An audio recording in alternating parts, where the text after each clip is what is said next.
2-0. No, not the Lakers. At this very moment they are, but you're right. Like, After peak the in the Christian Wood season. signing? Come on. Come on, man. What is up, everybody? Welcome to the DNVR show. Let's go. Yeah, let's get it. Oh, I love it. I love we got a new little hype person to get us going here. Guys, we have a special show for you today because live and in studio, in the flesh, here in Denver, Colorado, none other than Swipa Cam. Yo, what's going on, y'all? Glad to be here. My first time actually doing a show with the both of you. We've done multiple shows together. Yeah, This really is your first show with these fellas? Yeah. I've done a show with We've done a show online. We've never done any show Yeah. online or in person. He doesn't like doing shows with me. I forgot you I feel told like me it's that. the Jersey I forgot thing. you He said asked you not to. You guys need to hash this out. It's fine. We got a We'll do great live. show for you today. We have some FIBA news. Jokic versus Murray. It's the semifinal. I can't wait. Serbia, it's gonna Canada, be I heard. It's going to be a Pick a banger. side. Those two squaring off. Pick a Man, side. how exciting. We're also going to give a hot box and hot takes later on. And we're going to look at what are Jokic defenders, such as Swipa himself, proud defender, respect Twitter captain for Jokic. What do you do now that everybody respects Jokic? How do we evolve? And then also going to look at just whose profile is rising. I know we've talked about this from a talent and production standpoint, but I mean from a fame standpoint. Wins, I'm kind I of have would some say. Harrison Wynn, maybe more than anybody Shooting else. up To help me talk about those things, I do have the man himself. Everything coming up wind right now. You see the Buffs. You see the Nuggets. Is this the year of wind? I hope so, man. I really hope so. I'm doing well. Can't wait for the Buffs on Saturday. I was up late watching the U.S. Open last night. I'm into tennis now. So things are going well. You have tennis energy. He does have what some does that tennis mean? energy. Doesn't he have tennis energy? Like a quiet confidence. Yeah, sure. quiet sure. dominance. I don't think that's what Adam was going for, but Quiet confidence. Quiet confidence. what is tennis energy? Chat, do you agree? Does he have tennis energy?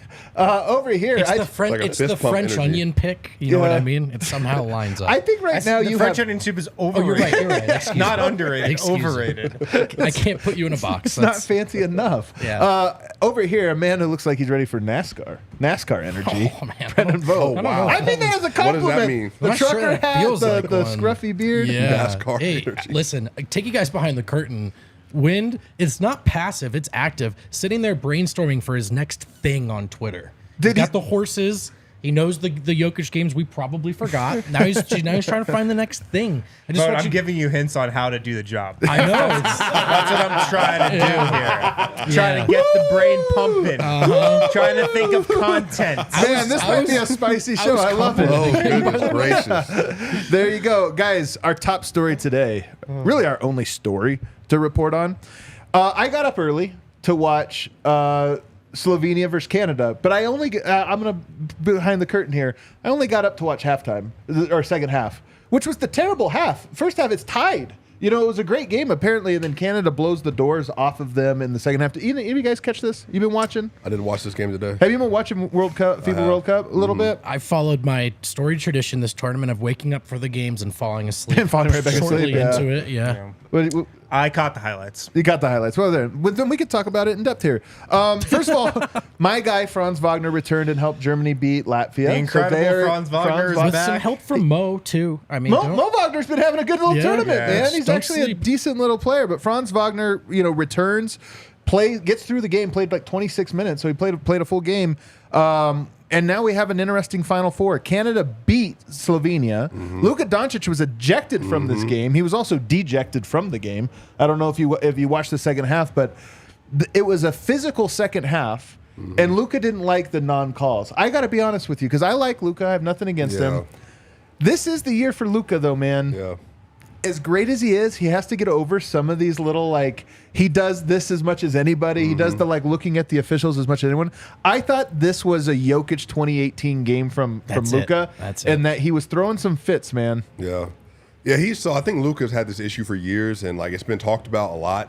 And the Mavericks have kind of swept it under the rug a little bit. But there are even plays last year where Luka literally would be complaining to the referees, full fast break. Yeah. And they would go and score, and then they'll call a timeout. He walks back to the huddle.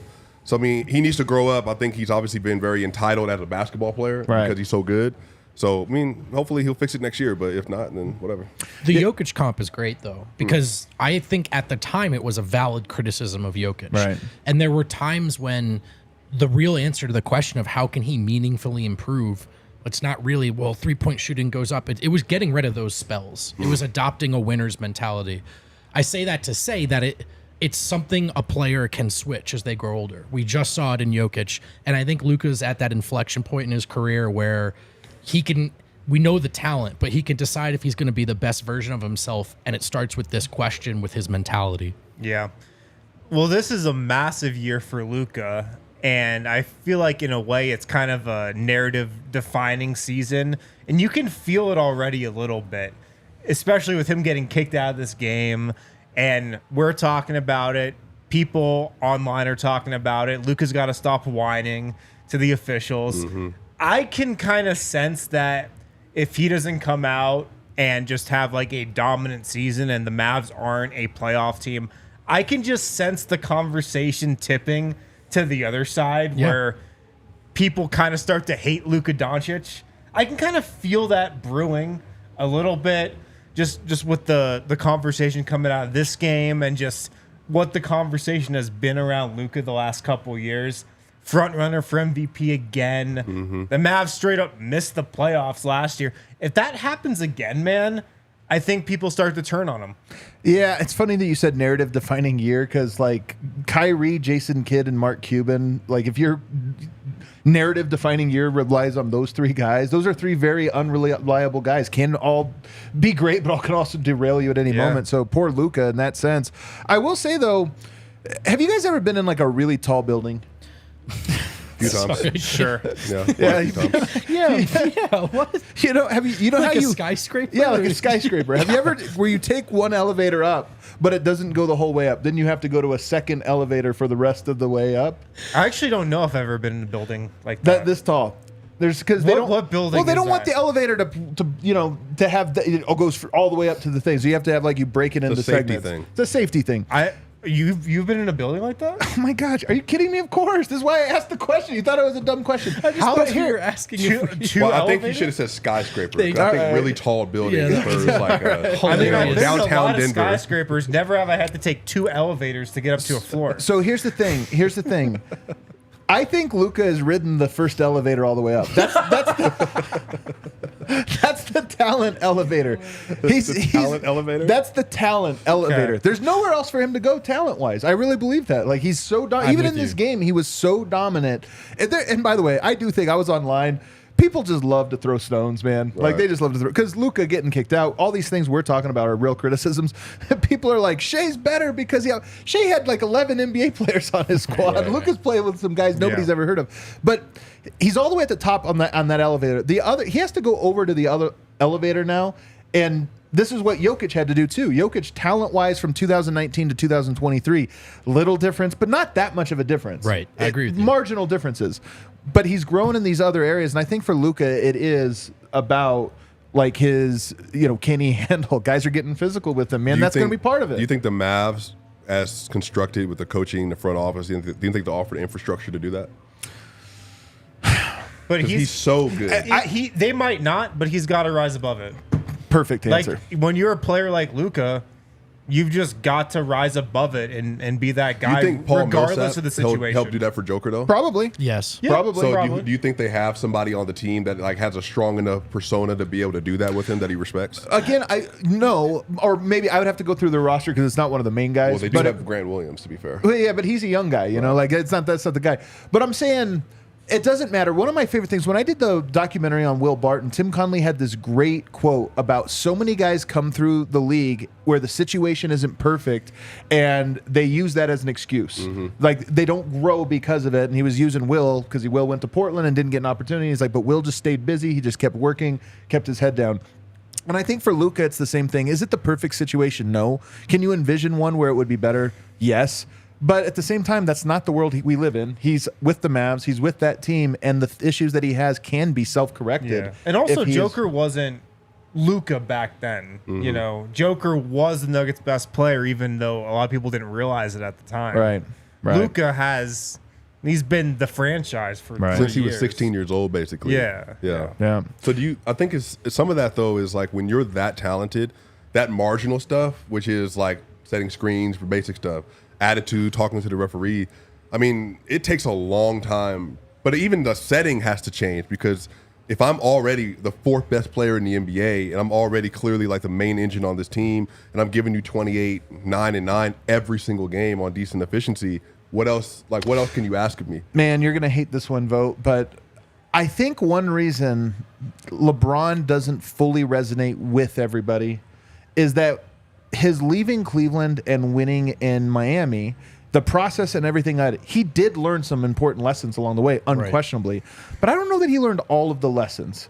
And I think that he brought some of that with him to Cleveland and then that to LA. And I just think there's a little bit of it like, LeBron, yeah, you didn't have the right pieces here or there, but there was also stuff you were leaving on the table that I think get washed up by the way he kind of found a different route to that. Sure. And I think this is part of why, and again, I'm not trying, LeBron's obviously great and a player I've rooted for many years, but I do think that there's this thing of like, did LeBron ever actually learn how to make the Larry Hughes, not just a better and more talented player, he clearly did that in the basketball sense, but did he learn how to make him a winner?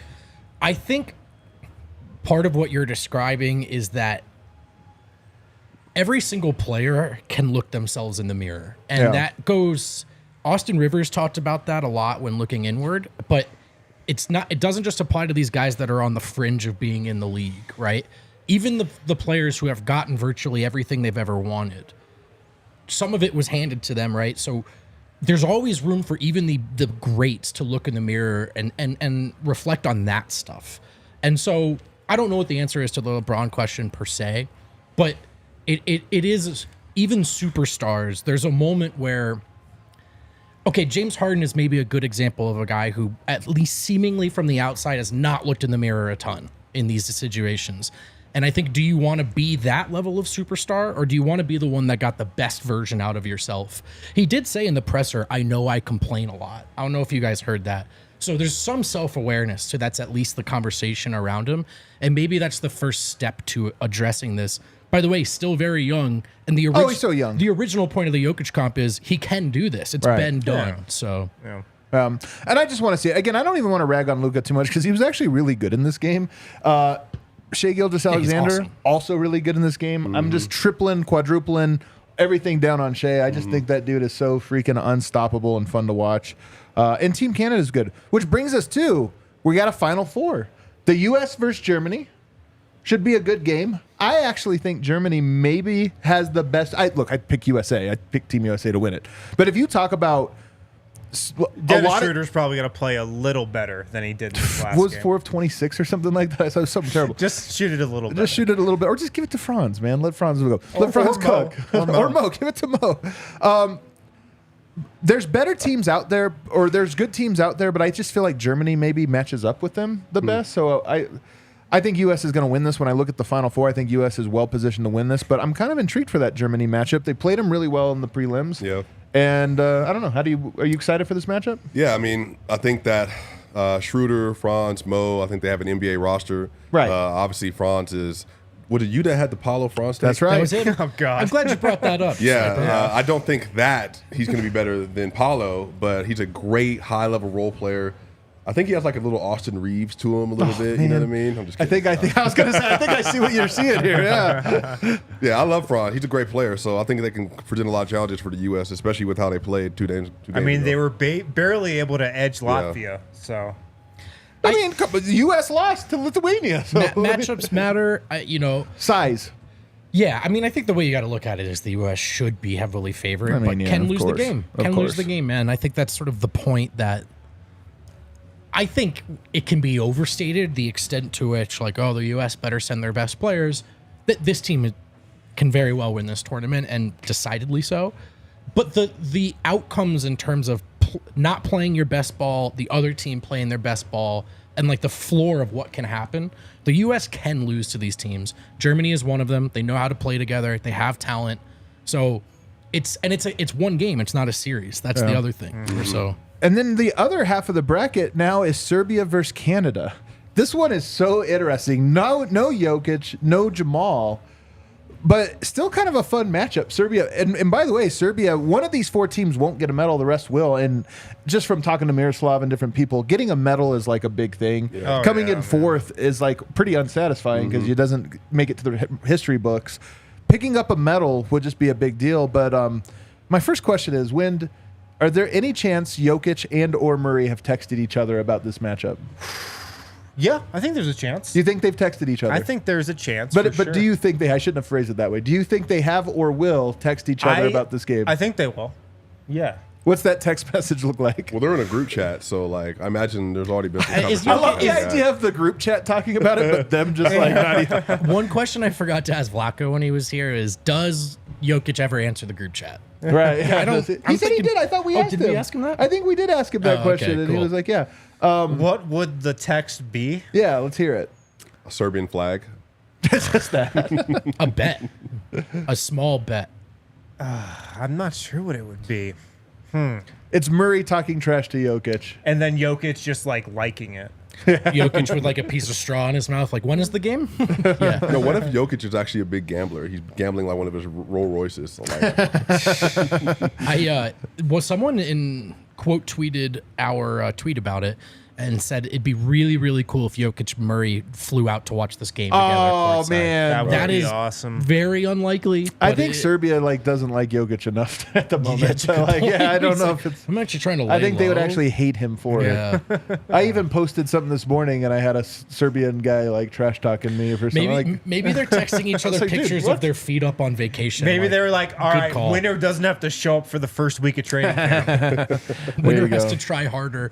I'm excited for it though. I think this is a near. Winner has to run the first film session. I think for my personal Or agenda, has- this might be the loser best gets to Final run the Four first possible. film I get session. Serbia. I get Canada because I've been hyping Shea, all this time. I just really love his game. We get the U.S. obviously, and then I get my guy Franz Wagner. And by the way, Germany is not just Franz Wagner. They play a really fun style. I think they have like a smart team and they're entertaining. So I'm excited. excited for Serbia Canada because it's such a different style, between those two teams. Yeah. Like Canada has SGA, who's pretty much playing the Luka role, and Serbia, they play the beautiful game. Like they just share the ball, throw it around, Does this- play their system. Does this make you want Bogdan Bogdanovic anymore? Sure, I mean, Not really. No. no, I never was on that train though. Me Really? neither, man. No. I think he He is paid a little more than what Denver would need. Like Denver would need him in a Christian Brown roster or like a envy- 6th, 7th guy. Once you win a title, the roster You envy really? just Yeah. flies out the window. I don't care, I'm man. who We gives got a our shit? guys. Those are other people. But I think the I like Canada Bogdanovich. He looks like me. team he does. Team Canada, I think they have these NBA players, so it doesn't feel like a full Cinderella story. But in the narrative of the international development of the game, Canada not a powerhouse, and they have produced some top tier players, right? But Team Canada not a powerhouse, and it is that they have this many NBA players, and that some of them like SGA might be pushing best players in the world below Jokic conversation. That's really, really cool. Like, that's actually an awesome sign for the development of the game. Again, we've seen great Canadian players, but Team Canada thriving is not exactly the story of international basketball. Swipe it though. Doesn't it make you wish they were playing?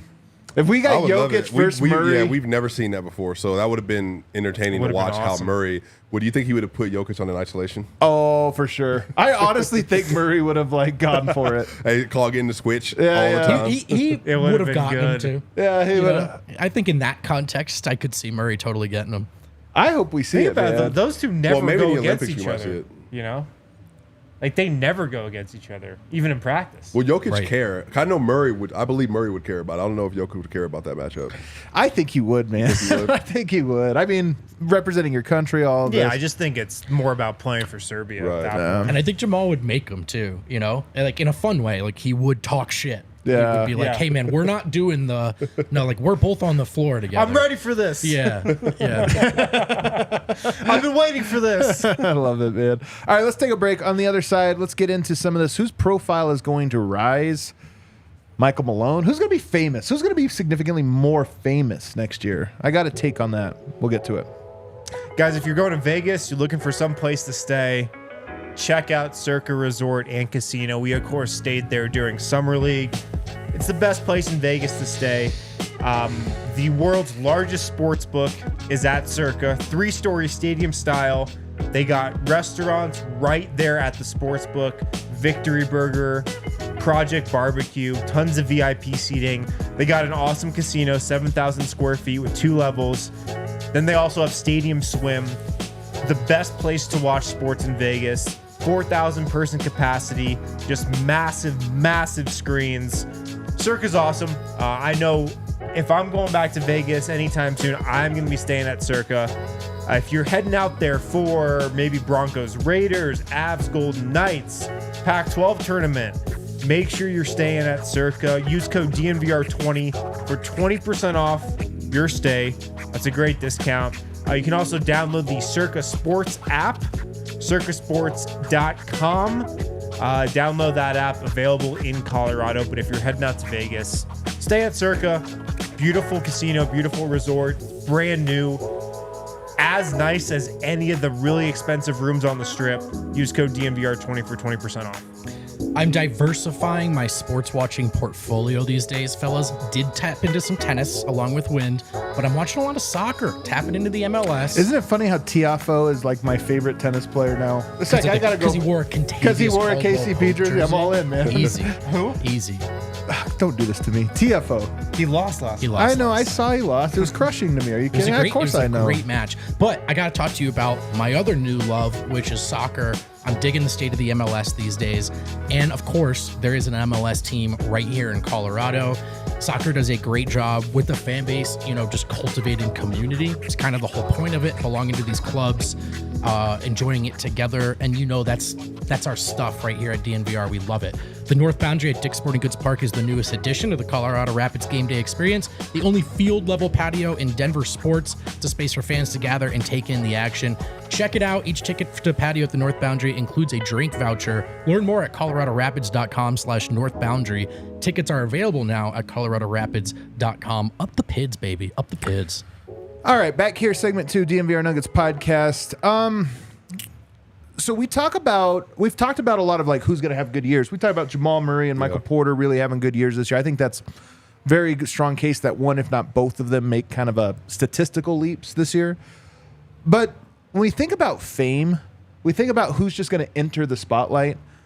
I think there is a really good chance that Jamal Murray maybe becomes the face of the Denver Nuggets, in part because Jokic doesn't want it. I think there's going to be an extra attention to Jokic, this year. And I just wonder if Jamal Murray becomes the guy that steps in front of the camera, steps in front for Jokic, and then just becomes the marketing face of the Nuggets. Yeah, I mean, if he wants to go after that contract extension and get that Supermax, then he's going to go after one of the All-NBA teams. So he might even be campaigning. Yeah, which is fine. I think that if you want to earn the money, then that's what you got to do. So I think for him, if he's able to get his level of play, and I think I said this already, like previously other places, but if he gets like 23-4, 23-5 and 7, like around there, 23-5 and 6 over the course of the season, makes third team All-NBA, all of a sudden now he's in the conversation. Is he one of the 15 best players so far this regular season, or like edging towards top 12? Then I think that would raise his profile, the Nuggets profile, but then he would be distorted watch because everybody already knows Joker's the best in the world at this point. Yeah, I thought you even saw it a little bit last year in the playoffs. Nikola Jokic was propping Jamal Murray up at times as the face of the Nuggets. Right. Nikola Jokic had quotes during the playoffs about how Jamal Murray is our leader and we're following him. So I think this has already been put in motion a little bit. And yeah, coming back next season, I think obviously it's going to be the year Jamal Murray. I think he's going to start really quick. And he wants to be the face. Like, he wants to be the front man for the Nuggets. He wants to be the voice. So I think it's all kind of just going to come together, and he is going to be like the leader. And yeah, if some national TV network wants to do a one-on-one interview, it's going to be with Jamal. He's going to be the guy available for that. I think the whole league too, fan base included, is actually where I'm going with this. There's just a perimeter-oriented kind of vibe, and I think perimeter-oriented. Yeah. And I think there's a group of fans that just gravitate to that, right? Even in a let's say you don't watch the Nuggets every day the way we do, you can understand that Jokic is the most important and best player. Your favorite part of watching the Nuggets might still be Jamal Murray cooking, right? And then the interviews, and then him screaming and calling out his bang and pointing at Mike Breen, like that's the kind of stuff that a lot of people can latch onto without needing to understand the team the way we do. Yeah, there's a lot of different ways to like connect with athletes as a fan, but as a big man, I can only think of Shaq in the last like 25, maybe even 30 years. I can only think of Shaq as a guy. people loved and was super popular, but they didn't love him in the way that were like, I'm like Shaq.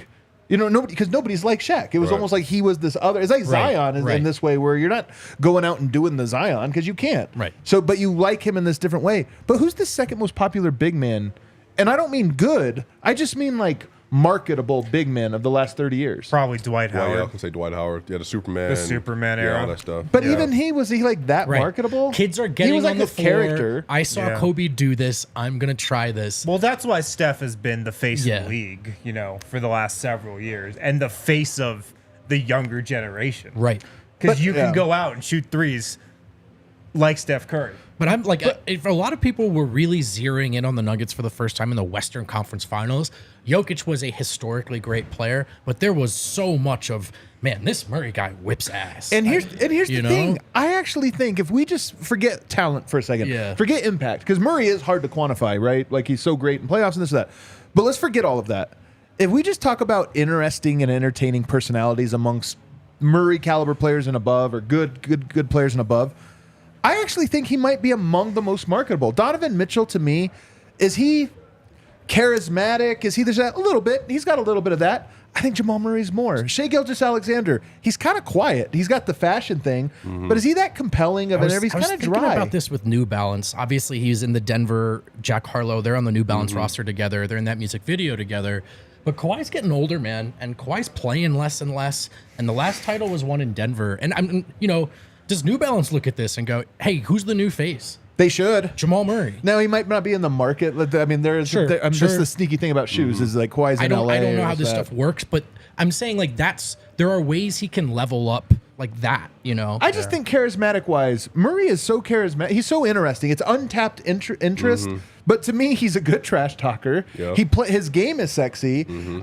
He's got this like confidence to him that very few players have. A type of players like Shai is quiet confidence. Sure. But Jamal is screaming confidence. And I just think that's an attractive marketing And thing. he has a bag as well, like Right. the spinning jumpers, getting to He's the got rim, things, yeah. the lays, the headzies, the step Even backs, dunks, all like that. he's got dunks. Like Steph, Right. as great as he is, Murray still you can market him as a guy that posters people. At least he used to. Yeah.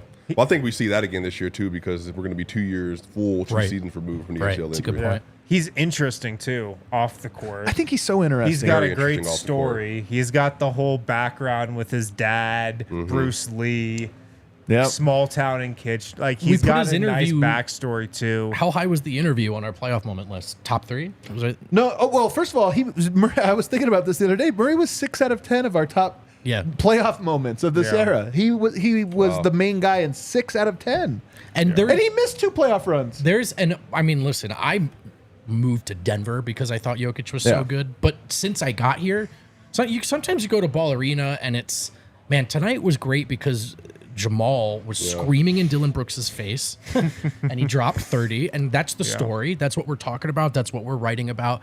And that's fun too, man. And that the Nuggets have both. We can see it so clearly in ways other people are just now starting Right. to. This is a duo. They're fun to think about together in the yin and the yang and what they provide. And that's why there's room for this conversation. I wonder, like, I was trying to think of who's the most recent second best player on a team who was the number one most popular player. Kobe. Yeah, but Kobe was, on a level above. Curry. But he was a level above.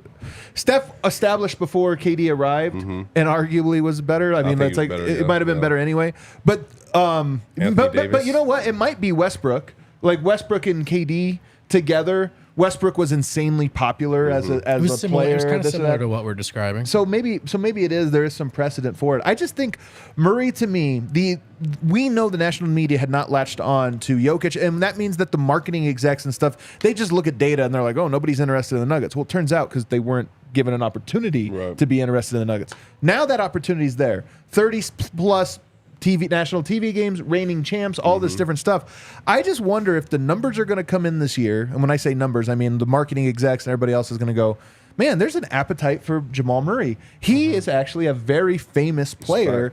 And the curve for him goes like this. Worldwide Wob, after the bubble, said Jamal Murray was his favorite player in the NBA. And I remember going like, man, that's kind of crazy. Your favorite player of all the guys. He went from picking them out in the first round to having Jamal as his favorite player. No, well, other way around, sadly. Yeah. Other way around. This was from the bubble. But Wob is a guy who watches as much basketball as anyone. And so sometimes it's like, oh, this is how more people would feel if they just watched as much as he did. Well, what do you think about this? So when I thought about this question, in terms of raising their profile, in terms of their value, and because of his personality, Aaron Gordon.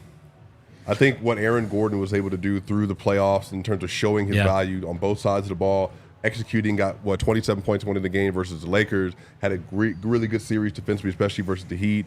And then Aaron Gordon, man of the people, going to Serbia. You know what I mean? He's walking in the street of Denver after winning a championship. Dude, I was watching the MMA fighter Justin Gaethje, is that his name? Yeah. Trades in Colorado, and he posted a video last night, I think, and his buddy's in the background in an Aaron Gordon Nuggets championship jersey, and it's wearing the number 50. Like, do you know how cool you have to be to wear a jersey with the number 50? And like, 50 is a terrible number. But you know what though? It kind of becomes cool. This is what winning does for you. He's made it. That's cool what I mean. Because he's won in it, and he's so cool. So Swipa, not a lot of people can pull off 50. So though. true, to man. your point, I think we can actually start talking about now.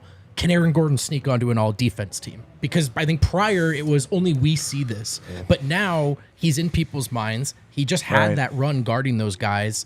It runs through Denver. So I get what you're saying with room to level up. Like, people can start looking at him differently now. But even beyond, those are accolades, which I agree with you. I mean, but there is a difference between accolades and just like clout, I guess.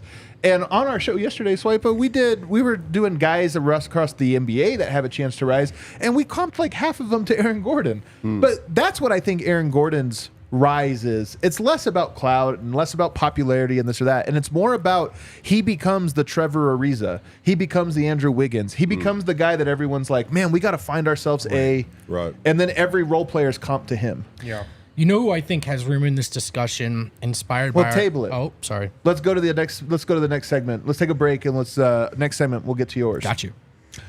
Guys, with Splash Sports, DNVR has a weekly Pick-X contest. This is dope. Everybody to participate for real money. So you're picking NFL games against the DNVR fam, against us too. This is a really cool concept. Yeah, you go through the entire slate of NFL games, and you just pick who's going to win. You just pick every single one. And then there's a tiebreaker at the end where the Monday night game, you pick the score, and it's $20 to sign up. And there's cash prizes. So the more people sign up, the bigger the cash prize. I think this thing is going to grow every week. I like gambling on football, on NFL, but this is one where it's like you're gambling against us. Right. You're betting against us. So it's like, it's especially fun. Yeah. So you can sign up for this now ahead of week 1, splashsports.com/DNVR, $20. And then, like Adam said, you just pick all the games.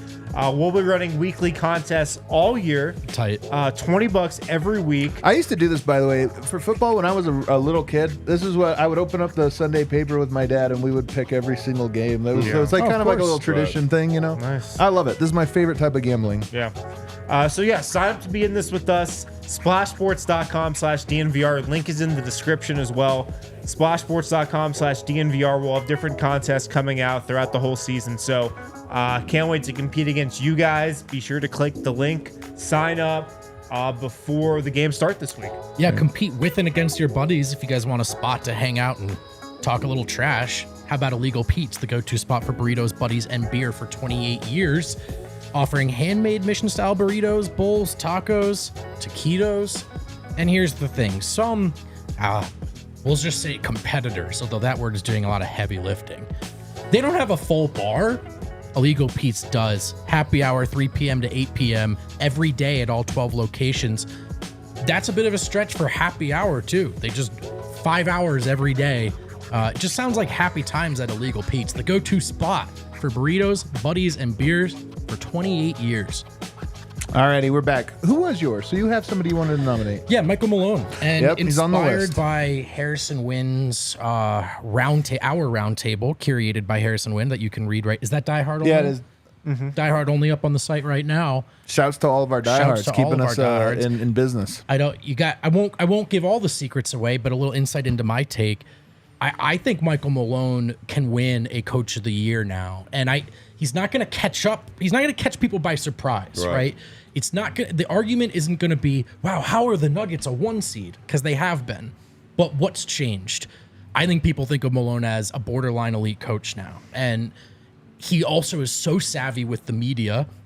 Here's a take. Maybe he's going to get a little inspired by what's going on in Boulder. Turn up the heat a little bit on the microphone. And I think he can stay in the conversation. And as the Nuggets are a 1 seed again, you just go, and maybe Jokic isn't the MVP that year. Maybe it's easy for voters to go, you know who needs a little love here? It's Michael Malone, an established winner. I love this take, but I got to just interject here and say, we've been talking about this a lot, so it's not news to you, but it's news to our audience.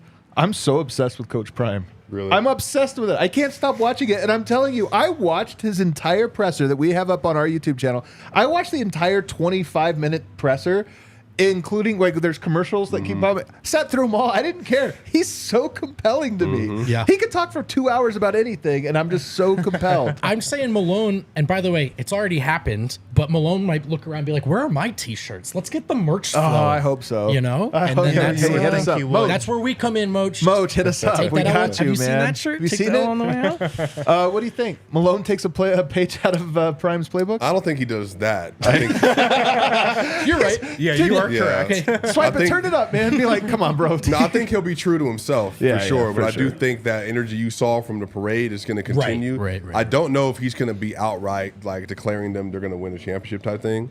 But I think the thing about Malone is Malone never ever got full credit for how good the Nuggets were. There was always like, Jokic is just that good on court ratings, and then when he's off, they suck. So is that just him type thing?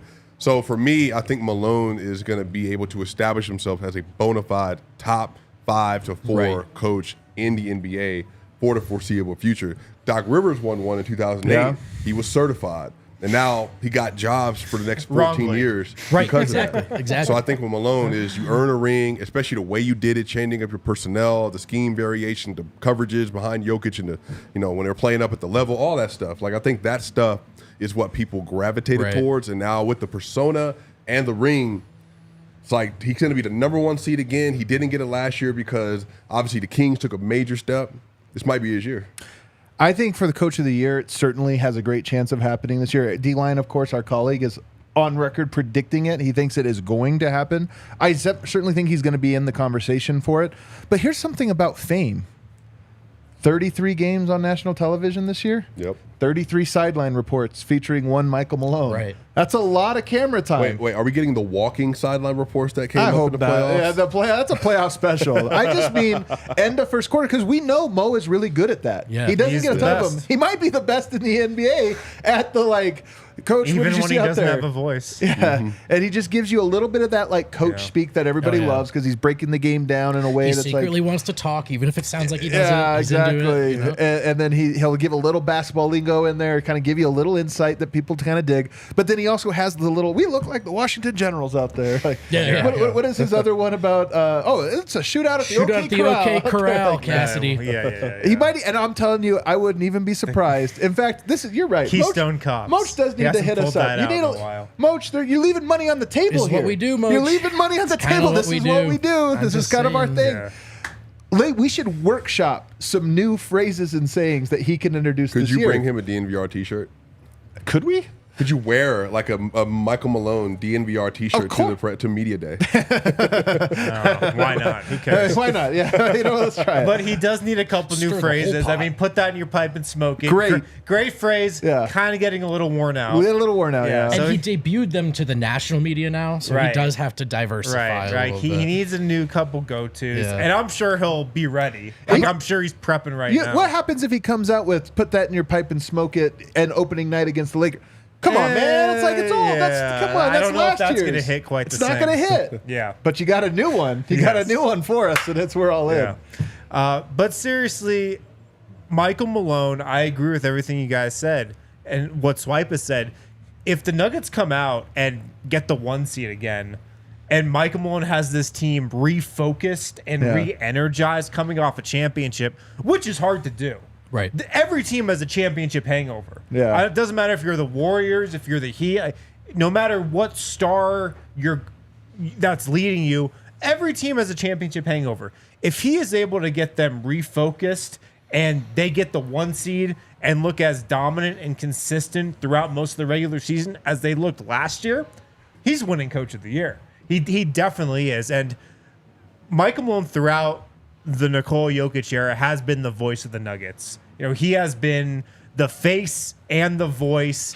And you've kind of always felt like, similar to Greg Popovich, like he was the voice and the face of the Spurs. Like everything Greg Popovich said. He might have been the most famous Spur, to be honest. Everything Greg Popovich said, you felt like that's what was coming from the Spurs locker room. And whether or not... And everything Michael Malone said, some of it, I think, is coming from the Nuggets locker room. Some of it is just coming from him. But he has that lead voice in the same way that Greg Popovich did. And I think that's just going to continue this season, even if Jamal Murray takes on a bigger leadership role. And, yeah, I mean, he is positioned to have a massive glow up. It's the career opportunity of a lifetime. It's not even about, is he the same caliber of coach as Popovich? Doesn't matter. The dynamic you described is accurate. And I think he can look at this, and as much as you want it to be like authentic about the players, it can also be, what's the single best thing I could do for my career and my coaching legacy is be that guy. Right. Is be that guy. And he can do that without being outside of himself because it's organically developed that way, as Wind pointed out. So anyway, I just think he's a guy that I couldn't believe logging on during that playoff run, how many fan bases were chiming in. Man, that's a guy I would play for. Right. You know? Right. Man, I wish that guy was in charge of our team. So Malone does have a lot of things, though. Like he always says the things he'll say in the press are the same things that he would say in the locker room or to the guy's face or whatever. And I've always believed him on it. But it wasn't until, again, going back to Coach Prime, watching his presser the other day, he was asked about Kamani McLean, who is that, did I say that right? Yeah. Yeah, who was like a freshman, a true freshman who had a lot of hype but isn't playing. And somebody asked him about like how he's coming along, and Coach Prime goes, he's got to get himself ready. Like, and it was so like harsh. And I remember, but then I was thinking like, I'm sure that's just exactly what he told him, so he doesn't mind saying it because it's like that's what he the says truth. about Michael Porter every That's true. kind of right. That's Even true. in the finals, we were like pretty good defense. He's like, we're not cheerleading for Michael Porter. That's his job. You know, there is a little bit of like he needs to get out there and do it. Yeah. And it's just good coaching, I guess. Let's get to Jokic though. Because I do wonder, one of my questions, Swipa, is he doesn't like fame. We know this. He doesn't like the spotlight that much. I do think he would welcome some of it when it comes to marketing, but I don't think he wants it to the degree that might be coming for him this year. I think he might have to be in front of the Rachel Nicholses and the Ramona Shelburns and the Brian Windhorst. I think he's going to have to be in front of them a little bit more this year than ever before. When's the last time the face of the league was not a media guy? Tim Duncan. Tim Duncan? He was Was the he face the of the face? league. Oh, Yeah. not the face of the Best league. player. I'm sorry. The face Yeah. of the league has never been a guy like that. Right. So I think with Jokic is, I think Jokic will be open to doing more things. Possibly, we'll see. But honestly, like I think if anything, what I've seen shift over the course of the playoffs is that the media is now curating content around Joker instead of them asking him to get involved with what they're doing. Oh, they're like, we don't need him to quote. We'll just do stuff. Yeah, we're gonna build the storyline about the don't doubt the fat boy type deal, Right. And then we're gonna build this entire storyline. That way, it looks like we're telling the story of the best player without him being directly involved in it, because now people are that interested in seeing. Again, if they go on into the All-Star break and they're sitting at like, or post All-Star break and they're 45-19 again Right. or whatever else like that, I think at that point, I think everybody's going to be trying to build and get ready for what's about to happen, which is another championship run. And a lot of the beats that are tired to us, they like ESPN has yet to play at all. And the reluctant hero kind of note, I don't know why I'm doing this twice in a show. Go back to New Balance and Kawhi. They really understood that he had this weird reputation as hilarious for like unintentionally. Fun guy. And they built their How campaign. long did that last? I well, understand. he but- didn't play. That's why. Yeah. But they figured out how to market that, right? And it worked. Well, And remember, so- they tried to make him the king of LA in the New Balance video. If they won a championship, it would have got much worse. Right. But the never league won. can do kind of that. Like, Right. okay, we'll lean into this. He's from another part of the world. He doesn't really want to be here, but look how good he is. They can Do do you remember that. the Nike commercial after the finals? What did they say? It was like the screen, a black screen. It just basically He's like no joke or something. right. Yeah, it was just something real simple. Yeah, exactly. They just covered his personality. So I think to your point, that's yeah, just what they would do. Exactly. Yeah. Yoke's in the territory now where he's chasing ghosts, because once you win the one title, you're kind of like you're fine. now the worst you can be is not as great as some other great. But he's already in this conversation where it's like he's not falling below that. But now he has a chance to win a third MVP and would have deserved 4, but had 3, which is like, I will call that a full 3. Meaning it's not a questionable 3. Right. It's like, no, he actually could have had 4. Only 8 players in history have 3 NBA MVPs, and then only a handful have 4. The 3 are Bird, Moses Malone, and Magic. So a third one would put him in that territory. And then the 4th one puts you in the LeBron and Wilt category, which is insane. A 5th one, Jordan and Russell. Well, Jokic is never in Wilt categories. Who are we kidding, right? 5th would be Jordan and Russell, and 6th only Kareem. So at this moment, all the names, Moses Malone is the worst player we've mentioned on that entire list, which is, I guess you could say there's one guy who's sort of not unanimously in the top 10. Every other player is unanimously in the top 10. One more. And I mean, next year might be the easiest year for him to do it. That's exactly what I think. I think that because of the way last year went, and then the postseason run, now he's the favorite. I think now everybody is going to be trying to jump on the right side of history and be like, we knew Joker was that one. We knew he was the best player. And then they're going to give it to him because the numbers are going to be insane. The efficiency is going to be insane. And now what's funny is everybody, because they have these playoff runs in the back of their mind, if his regular season numbers are 24, 12, and 10 again, it's like, well, we know he's just gearing up. Yeah. That's so true. That's so true. And it's like everything gets inverted perfectly. Exactly. All the old arguments. The march off between him and ESPN when they're like, no, take the MVP. And he's like, fucking no. I'm not shooting for 3 weeks. It's going to be awesome. I can't wait for it. All right, let's take a break. On the other side, we're going to get the hot box and hot takes last. But first, I have to ask Swipa, what do we do now? As respect Twitter, what do we do now that Jokic is fully respected, or as close as you can reasonably expect a person to get? Well, I think people... Hold on, we got to do a break. We got to do a break, and then we'll come back to that. He's like, I'm trying. He's like, I came ready for this one. This is what I came here for. You, yeah. When you get hurt, guys, Baxton Shanker is here to help. You've probably seen their faces on any bus in Colorado. Not just in Denver. They got them in Boulder, too. They're not on the buses. You can't chase them. They're not there. But Baxton Shanker, they win for Colorado families. They've been helping those seriously injured in Colorado for more than 25 years. And you don't pay them any money until they win your case. No upfront fees. No fees while they work on your case. No fees unless they win your case. And they've won over $1 billion for their clients. They've got 30 lawyers on staff, 100 total staff members, neighborhood offices in Denver, Aurora, Englewood, Fort Collins. They help with all kinds of injury cases where you were not at fault. If you're injured in a car accident, motorcycle, rideshare, pedestrian trucks, they can even help you if you're injured at work. Give them a call. They have the easiest number to remember, 222-2222, to find out if you have a case for free. Baxton Shanker wins. I don't want to step on Swipa Cam's corner here, but I'm going to talk about sunglasses for a minute. Not to just take on the sun with gear built to last. Our friends at Shady Rays have you covered for the warm weather. I've always felt like you shouldn't have to spend $1 million to look like $1 million and feel like $1 million. Get that all done with Shady Rays, where you can shop with no risk, because if you don't like the way it looks, you can exchange for a new pair or just return them for free within 30 days. There's no risk when you shop. Their team always has your back.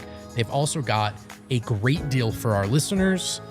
Seriously, focus in on this deal here. ShadyRays.com, code DNVR, 50% off 2+ pairs of polarized sunglasses. That is half off your order. No excuse if you're looking for new sunglasses not to try it with Shady Rays. Use code DNVR. Try for yourself. The shade's rated 5 stars by over 250,000 people. Alrighty, and we are back. All right, you're ready to go. What does Respect Twitter do now? Because, and first of all, do you agree with the premise?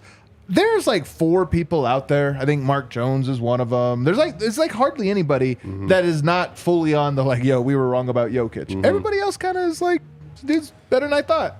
Yeah, so I think to clarify this thing with Joker, because for me I think that there are things that matter in basketball. I think playmaking, efficiency, and then I think if you're able to be an elite floor raiser, those things have always mattered. Jordan, Bron, Magic, whenever you think of the greatest players ever, Larry Bird, even Kobe, like Steph.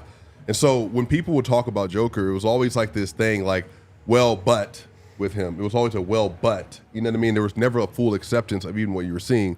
So now at this point, everybody realizes that if push comes to shove, he can outdog you. You know what I mean? Like, oh, yeah. Now you get into a playoff setting with him. It's like you want to go 1v1 to him down the stretch. Well, Joker can take it. Like, he can do it with Anthony Davis on the court, Jimmy Butler on the court, Devin Booker, Kevin Durant, Karl Anthony Towns, Rudy Gobert, whoever. And I think now the conversation around Joker becomes, for me this season, if Joker is able to go on another run, he starts to put himself in that inevitable conversation, which is like your Jordan, which is Bird in the 80s, which is when you had LeBron in the 2010s, which is when you had kind of Steph and Durant, but not really because they were pairing.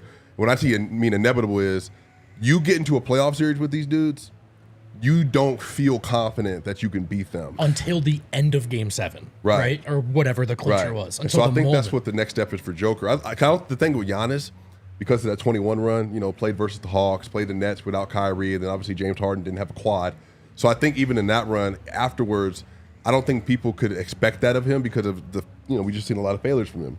But if Joker, he's averaging 27, 12, and 7 in the course of his career, I think something can be said about that. Here's what I think. So here's what I think. If I'm understanding how you're answering this question is, everybody has grown to respect Jokic at present. Yeah. But you see Jokic at future, which is even higher. So it's almost like you are now moving the goalposts because you're saying, yes, you guys are all on board with where I was last year. Right. But I'm going somewhere new, which is that this is an era, not just a year. Right.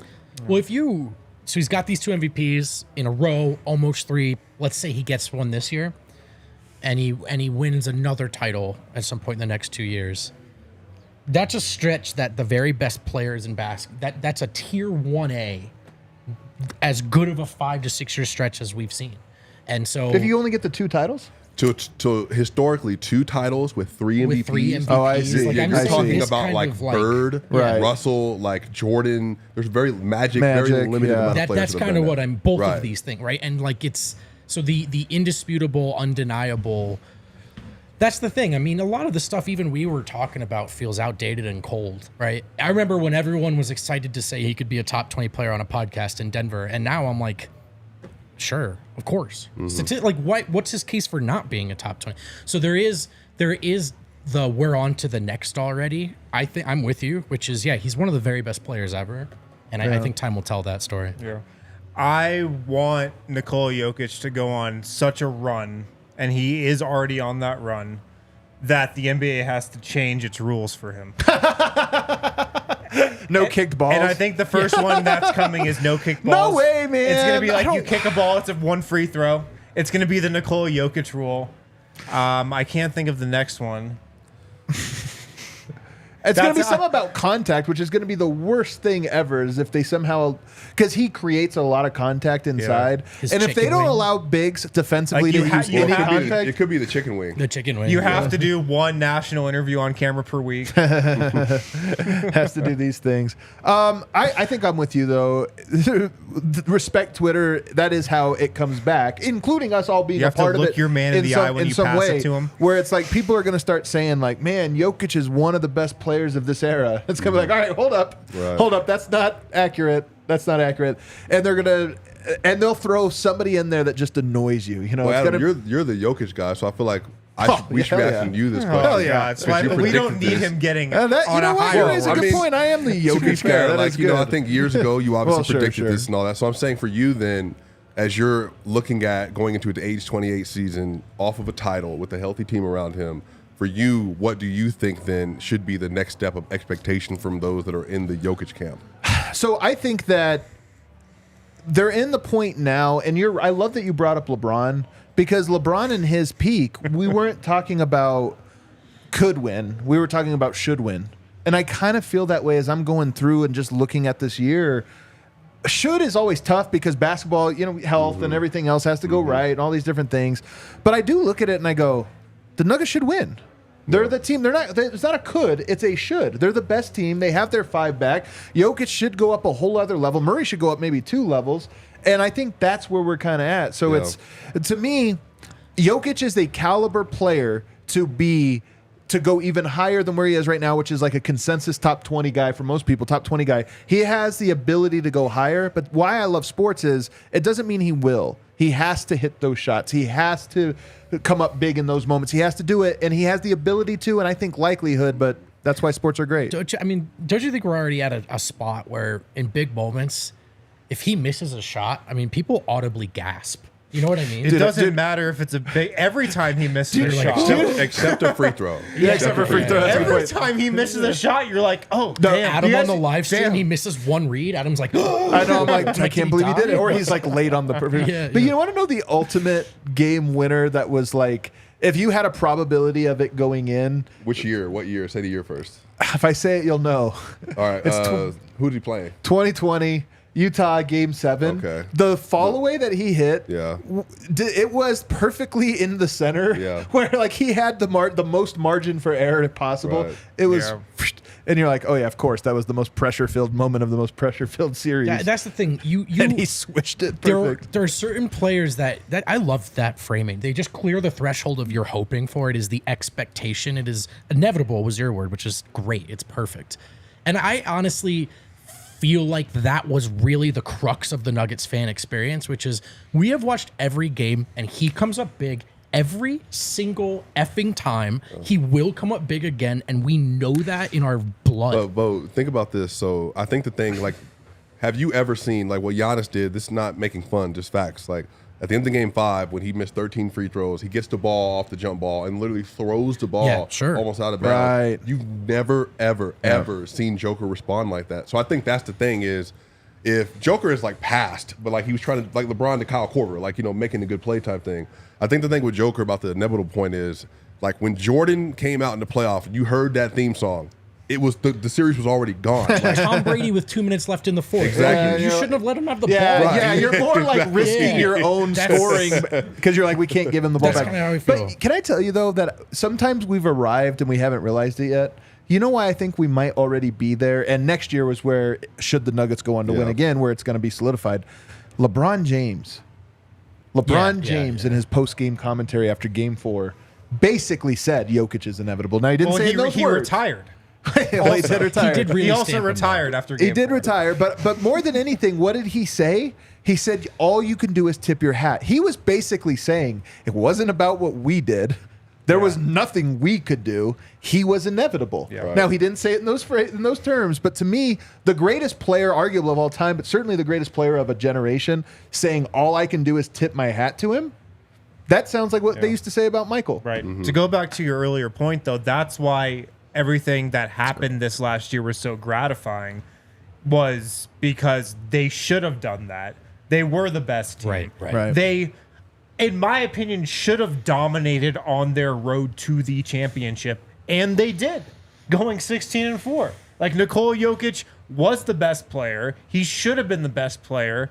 And, you know, in the end, like in the playoffs, he was head and shoulders above everyone. But- it worked out how it should have. 100, and I'm there on in a slightly smaller scale with Jamal too now. Of just in a playoff series, I'm like, all right, if it's a close game and he's feeling it and he rises up, I'm like, yeah, that's in. Dude. Yeah, it's in. That's in. Yeah. So it's.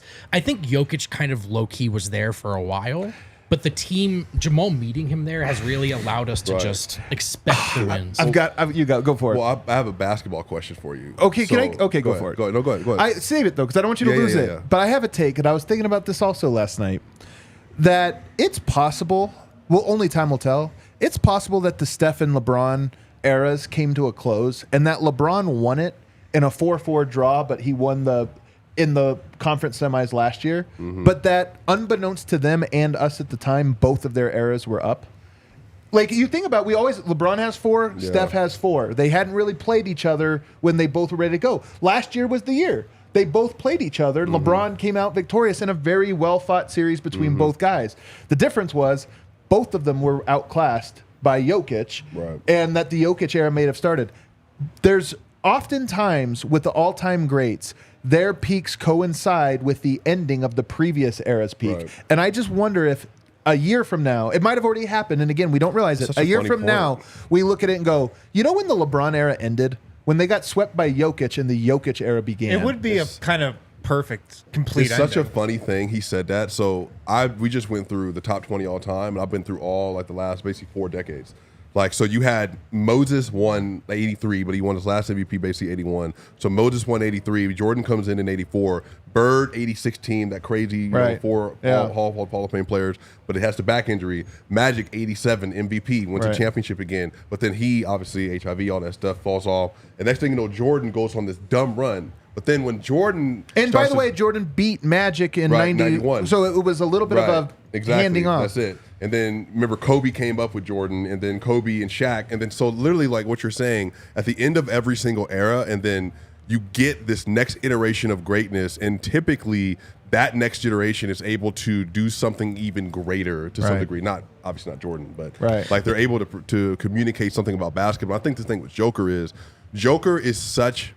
He is 28 years old, and he might be the single most intelligent player that's ever touched a basketball outside of Magic and Braun. But I think having the ability to do that as a center and then being able to control the game the way that he did in every single playoff run, I think for me, that's what separates it. That's what will make it different. This is the basketball question, by the way, to cut that. So with Jamal, do you feel like Jamal mentally, in terms of understanding the game, it's going to be able to be, I think what Vo's talking about, like to get into that inevitable conversation, is his understanding of the game and shot making and even just maintaining a clean dribble through like, it's a great question. Pick and rolls and all that stuff. Is he going to be able to do that at the level of Dame, of Steph, of even Shea last year in a regular season context? Do you see that happening for him? See, even with the Shea, I'm not sure it's intelligence. I think it's ability. Like he has some physical traits and ability or whatever. Here's what I'll say about Murray. To me, it was the biggest surprise of the postseason was that he was able to go to that place mentally. Him and Jokic were on the same level in terms of intelligence. And to me, that's what's so encouraging is, for me, Kobe had a greater basketball mind than you would think given how he played, because while he had the ability, he didn't always have the will to be a team player, and I think that was one of his flaws. Jokic has both the ability and the will to be a team player. It's one of his incredible traits is that it's like those two things are so harmonious. With Murray, now that's the question for me. If you go to the finals, Game 2, I thought Murray took the scale up a little bit too much and kind of made it a little bit about him. And again, that was a will thing, not a knowledge thing. And at the time, I wondered, has Miami confused him? Like, are they throwing some looks at him that is throwing him off? And that was my real concern. Game 3 comes out, and it was a masterpiece by him. And I was like, oh, no, he just had to adjust his own personal slider. So for me, my question, to answer your question, my answer is yes. Murray showed me that he can be a basketball genius. But the will part, I think, is still like a 90%, not 100%. I'm curious to see how he applies that now that he's at that top floor. He's at the top of one elevator. I'd agree. And I think it's a reason why regular season Murray and playoff Murray are two different people. Because in the regular season, I really think Jamal Murray dials it back and tries to get not just Nikola Jokic involved, but everybody else involved. KCP, Michael Porter Jr., Aaron Gordon. And then in the playoffs, he dials it up, and then we see the Nuggets kind of center more around the Jokic-Murray two-man game.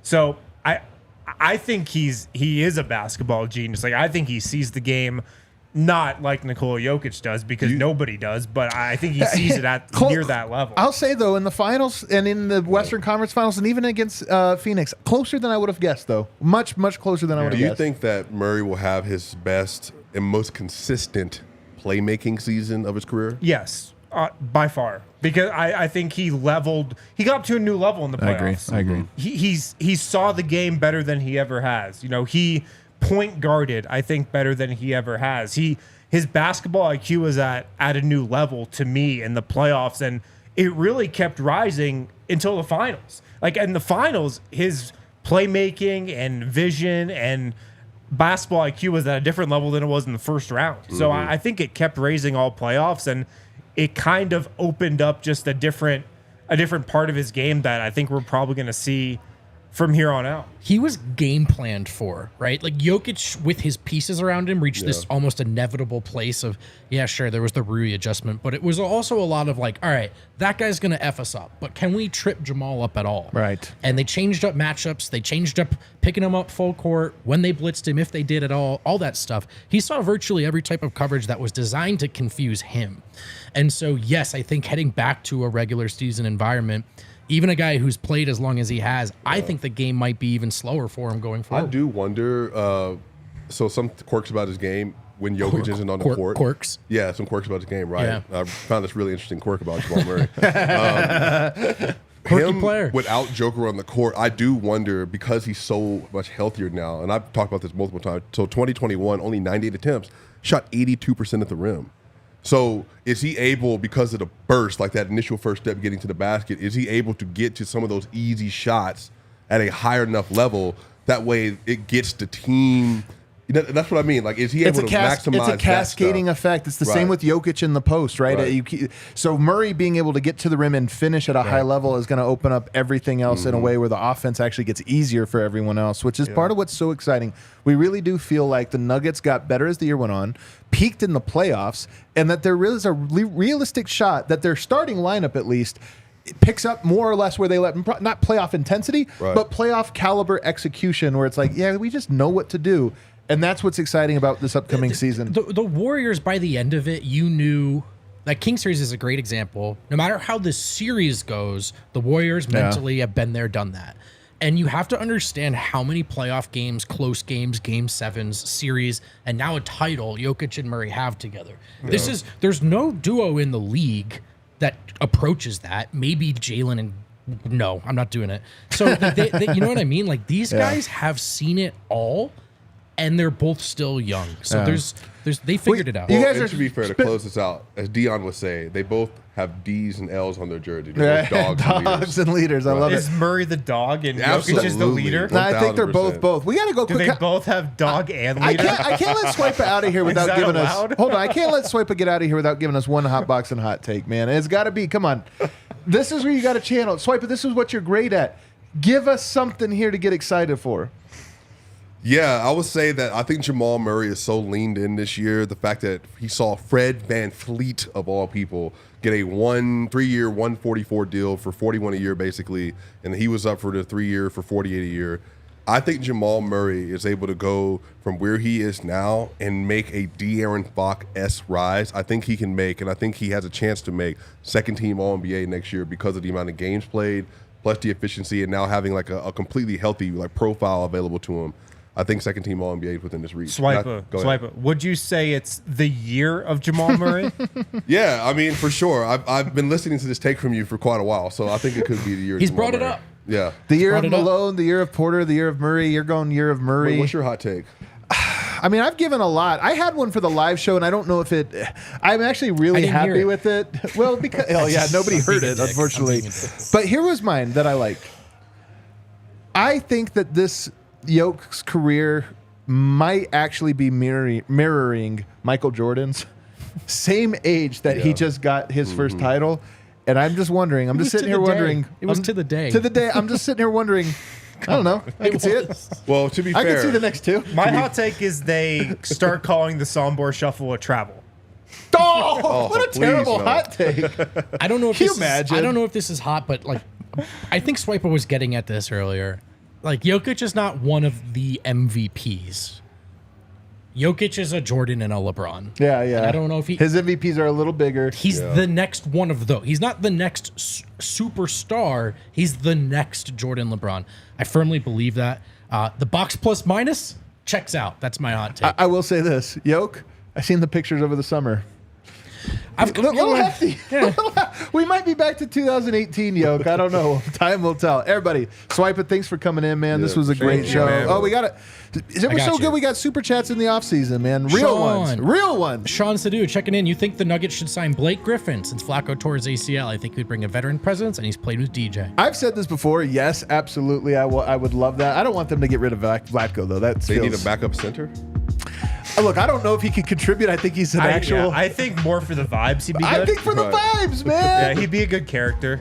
Blake Griffin, come on the DNVR show. Yeah, And also sign with the Nuggets. And we have enough championship pedigree where we can bring on characters. No, he's not a character. He's a leader now. I mean, he's gone the whole. Now he's a leader. He does have a history of punching modest-sized men in the face. Oh man, I forgot. So I'm a little scared. But You're right. I forgot about that. DeAndre Jordan Would be hilarious. as Lob City, but just like the retirement home version.